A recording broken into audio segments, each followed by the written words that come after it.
고백 드리시겠습니다. 나는 예수 믿고 행복한 사람이 되었습니다. 나는 예수 믿고 행복한 사람이 되었습니다. 한 번 더 고백하겠습니다. 오늘도 기적은 일어납니다. 오늘도 기적은 일어납니다. 우리의 입술의 고백대로 하나님께서 이루게 해 주실 줄로 믿습니다. 오늘 본문 말씀을 중심으로 해서 나는 그리스도인입니다. 이런 제목으로 은혜를 나누겠습니다. 구약에서는 하나님 이름을 부르지 못했습니다. 하나님을 하나님이라 부르지 못했던 것입니다. 왜 그랬을까요? 하나님은 너무나 거룩하신 분이기 때문에 감히 하나님 이름을 부를 수가 없었던 것입니다. 우리도 너희 아버지 함자가 어떻게 되느냐 이렇게 물을 때 조상준입니다 이렇게 대답하는 사람이 없잖아요. 부모님, 아버님 이름을 부르기를 좀 어려워합니다. 그래서 조자, 상자, 준자 되십니다. 이렇게 대답을 하는 것입니다. 하나님의 원래 이름이 야훼입니다. 야훼의 발음이 가깝습니다. 근데 감히 하나님 이름을 어떻게 부르냐? 그래서 바꿔 부르기로 했어요. 그 이름이 아도나이입니다.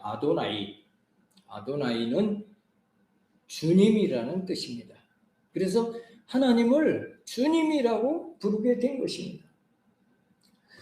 그렇게 이제 야훼라는 이름을 부르지 못하고 아도나이라는 이름을 계속 사용하다 보니까 하나님이 야훼라고 하는 그 이름을 잃어버리게 된 것입니다.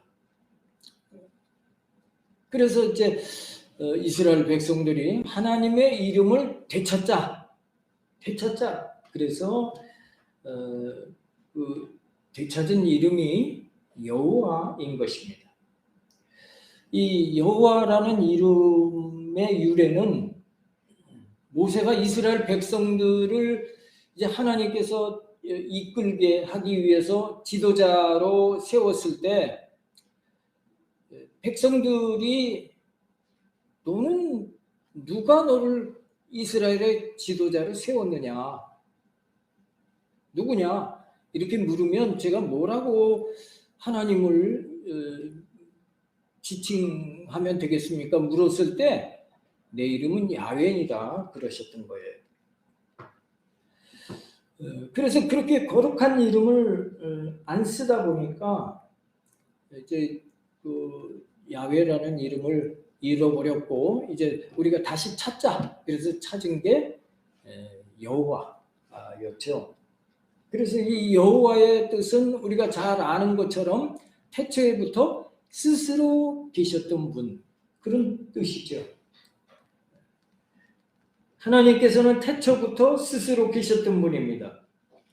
그래서 이제 그 야훼라는 그 이름을 여호와로 우리가 기록을 하고 있는데 그래서 일부 신학자 또 일부 또 성직자들이 여호와라고 쓰여 있어도 읽기는 야훼 이렇게 읽는 분들이 많이 있습니다.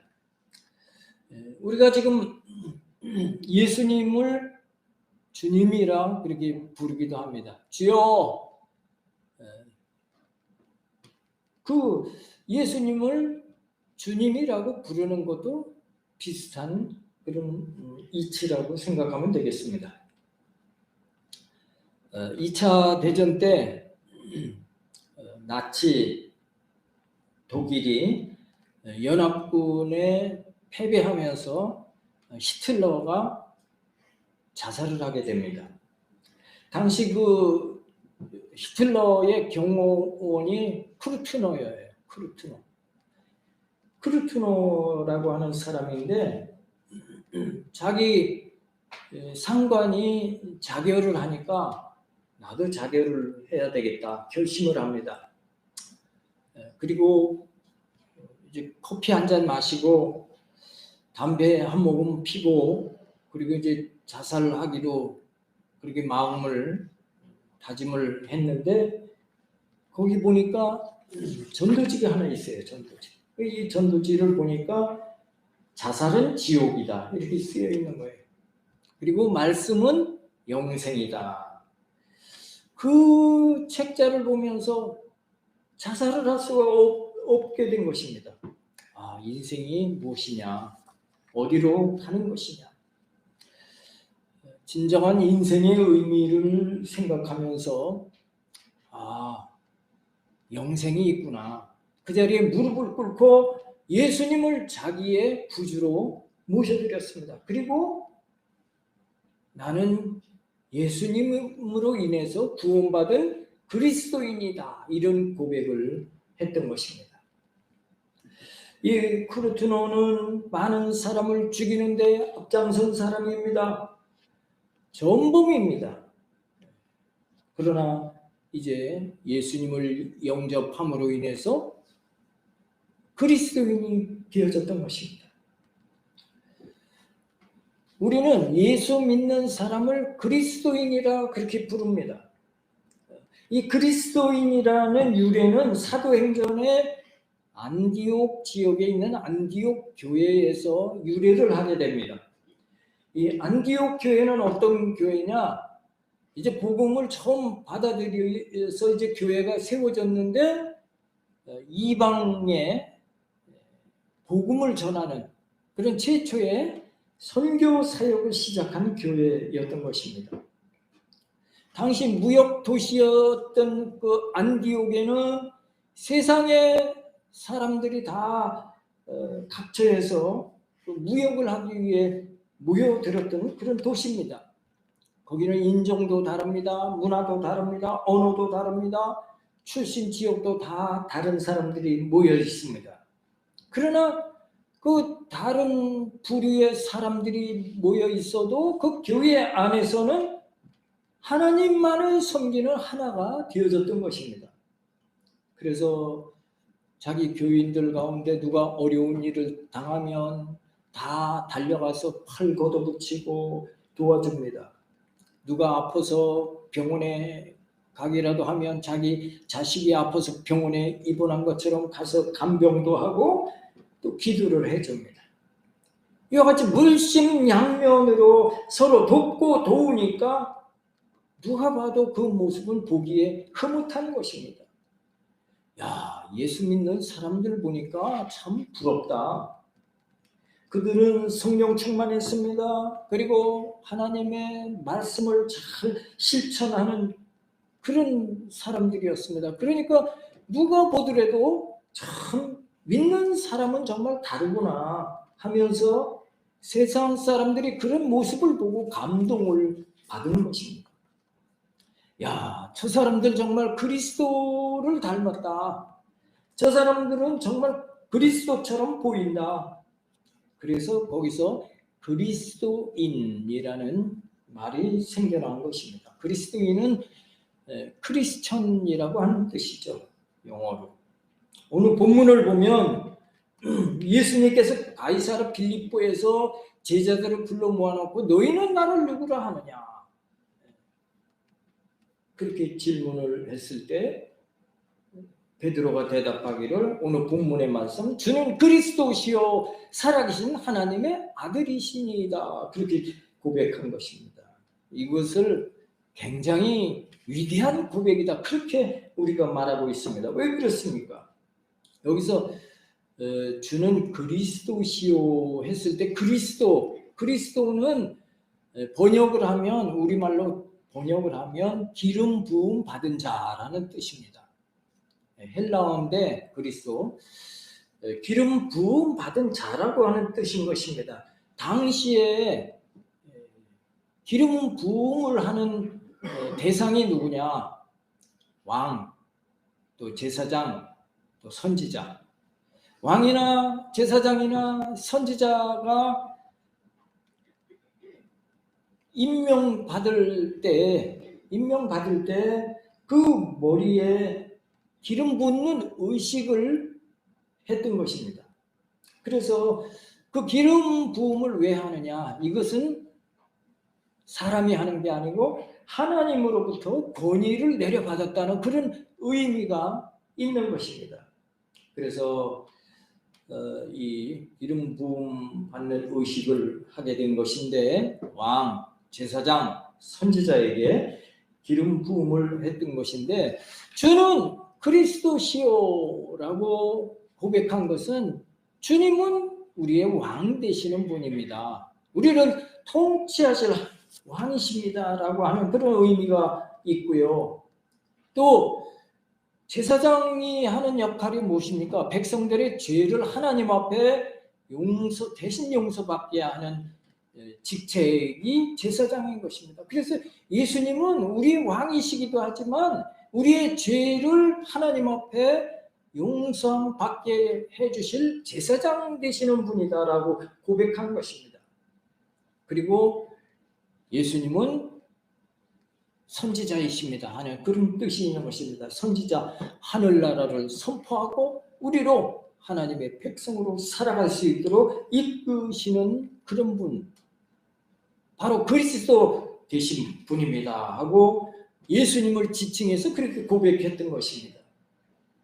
그렇듯이 우리가 예수 믿고 우리가 그리스도인이 되었다고 하는 것은 우리 안에 이 세 가지 의미가 이미 포함되고 있다고 하는 것을 의미하는 것입니다. 그래서 이 베드로의 고백이 또한 우리의 고백이 되어야 할 줄로 믿습니다. 아멘. 주는 그리스도이시여 한 것처럼 이제 우리도 저도 그리스도인입니다 라고 고백해야 될 줄로 믿습니다.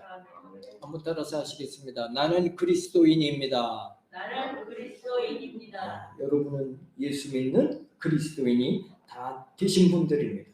그러면 그리스도인들은 어떤 사람이 되어야 할까요?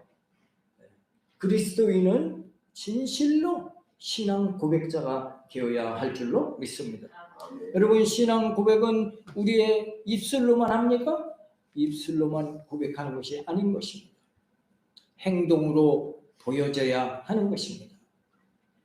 또한 교회 안에서만 신앙인이 아니라 교회 밖에 우리의 삶의 현장에서도 또 아무도 보는 사람이 없는 곳이라 할지라도 우리는 행동하는 신앙 고백하는 그런 삶의 모습으로 살아야 될 줄로 믿습니다. 그래서 직장의 윗분들 앞에서도 또 학생으로서 심지어 시험 보는 자리에서라도 또 친한 친구와 허물없이 식사하는 자리라고 할지라도 어디에 있든지 우리는 그리스도인의 모습을 보여줘야 할 줄로 믿습니다. 내가 때로는 고난의 한복판에 처해 있다 할지라도 또 내가 예수 믿는 일로서 손해보는 그런 상황에 있다 할지라도 그리스도의 모습을 감춰서는 안 될 것입니다. 예수님께서 베드로의 주는 그리스도시요 살아계신 하나님의 아들이십니다 하는 이 고백을 들으신 후에 내가 이제 3일 십자가에 죽게 될 것을 제자들에게 말씀하셨고 그리고 이제 3일 만에 다시 사실 것을 말씀드렸을 때 베드로가 아니되옵니다. 주님께서 돌아가시다니요. 그건 안 됩니다. 만류를 합니다. 그러자 예수님께서 베드로를 향해서 무섭게 질책을 하셨습니다. 그것이 마태복음 16장 23절입니다. 우리 같이 합독하겠습니다.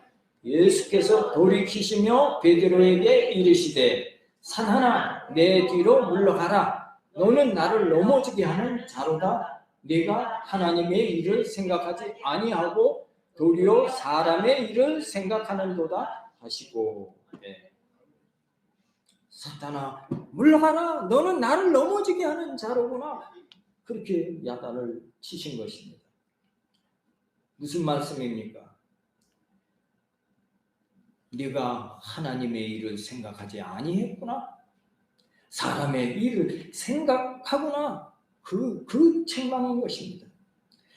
그리스도인은 무엇보다 하나님의 일을 생각해야 할 줄로 믿습니다. 내가 복음 전할 때 남들로부터 손가락질을 당하고 또 업신여김을 당할지라도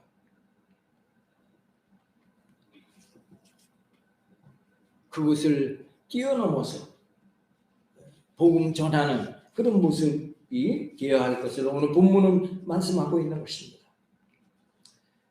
그리스도인은 하나님의 일을 위해서 예수님이 지신 십자가처럼 우리도 십자가를 지고 따라야 하는 것입니다. 마태복음 16장 24절에 그것을 이렇게 표현하고 있습니다. 같이 합독합니다.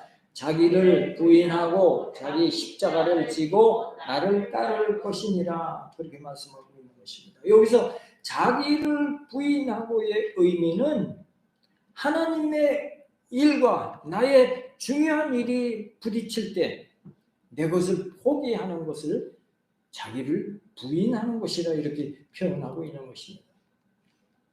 심지어는 누가복음 14장 26절 27절에 이렇게 말씀하고 있습니다. 같이 한번 합독하겠습니다. 무릇 내게 오는 자가 자기 부모와 처자와 형제와 자매와 더욱이 자기 목숨까지 미워하지 아니하면 능히 내 제자가 되지 못하리라 말씀하고 있는 것입니다. 믿음을 지키기 위해서 손해와 아픔과 고난과 박해와 순교까지 감내하는 것이 바로 십자가를 지는 일인 것입니다.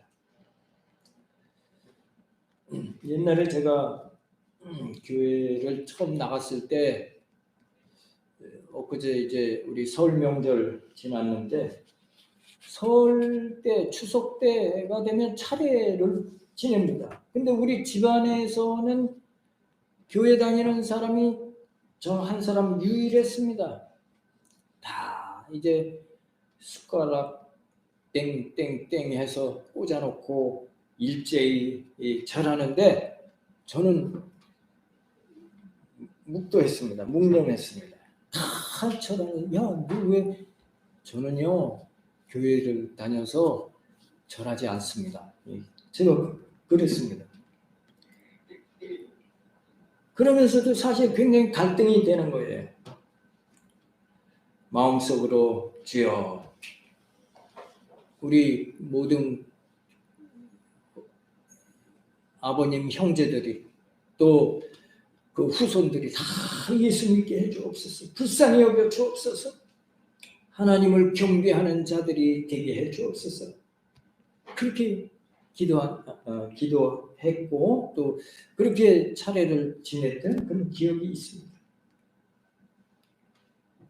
그런 자리에서도 가족들에게 복음을 전할 수 있는 사람이 참 그리스도인인 줄로 믿습니다.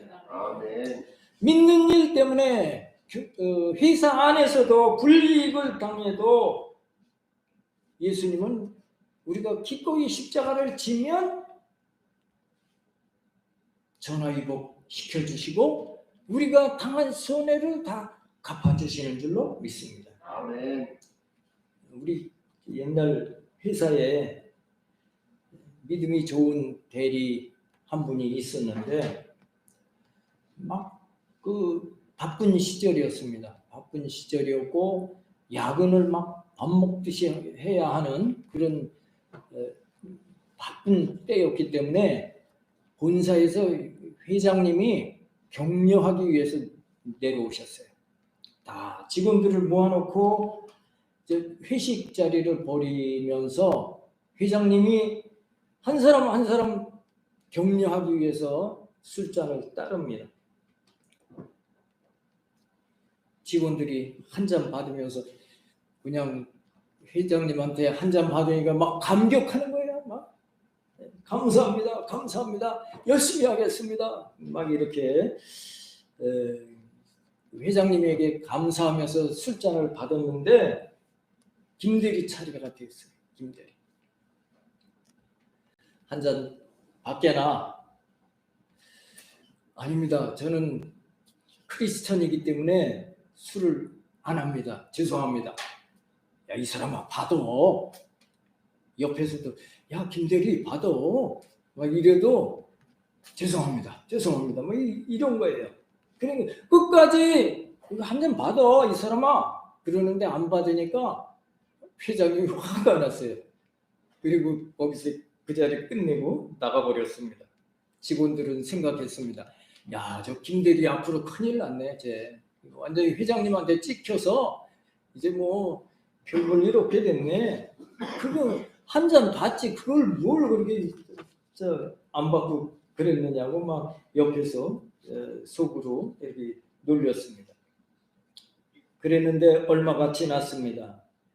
본사에 첨단 연구실이 세워지는데 거기는 정말 믿을 만한 보안을 잘해야 되잖아요. 믿을 만한 사람을 거기 앉혀야 되는데 거기 책임자로 누구를 앉힐까? 회장님이 이제 그 이력서가 아니고 이제 경력서를 쭉 이렇게 놓고 직원들 살펴보다가 그때 내가 술 줬을 때 술 안 받은 그놈 나는 크리스천입니다 하고 그 확고한 그런 사람이 여기 책임자로 와야 되겠다.